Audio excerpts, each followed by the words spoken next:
One of the important devices used in poetry as well as literary prose is imagery. All poets make use of imagery.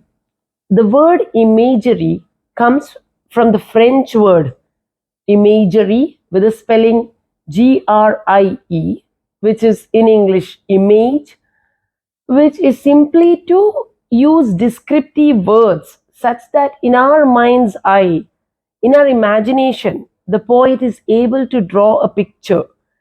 Sensory imagery is simply scenes or pictures that are drawn by descriptive, figurative words in order to evoke all our senses. So the different kind of imagery is visual imagery, auditory imagery, olfactory imagery, gustatory imagery, and tactile imagery. Basically, according to all the senses, where you can touch and feel, where you can hear auditory, where you can see visual, the description of smell, that is olfactory, and that which you can taste, gustatory. So these imagery is actually used in order to set a tone and a mood for a poem. A tone and mood is actually very subjective to the person who reads it. The circumstances in which you read it is how you perceive on what, the topic that that author has written about. It is very subjective, and this imagery here helps us to see those characters in a certain way, to draw it in our mind. One of the very common uh, examples for visual imagery is simply the poem which is most common, Daffodils by William Wordsworth.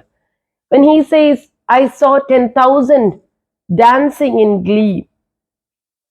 So there we immediately see that huge field of yellow daffodils.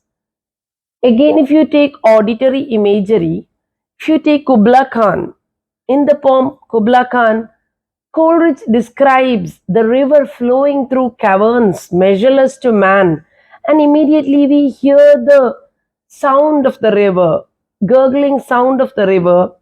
He also talks about fountains and ancestral voices raising war cries. So, this is all auditory imagery.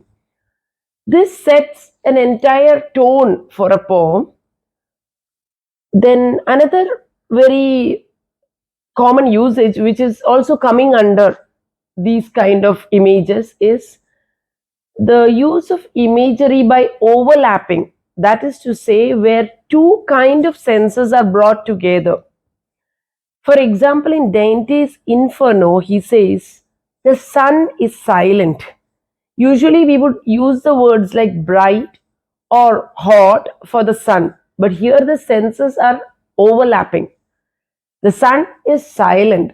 This kind of usage is also seen when one describes something like, for example, if you say the colors smelt pink and violet, that is overlapping imagery.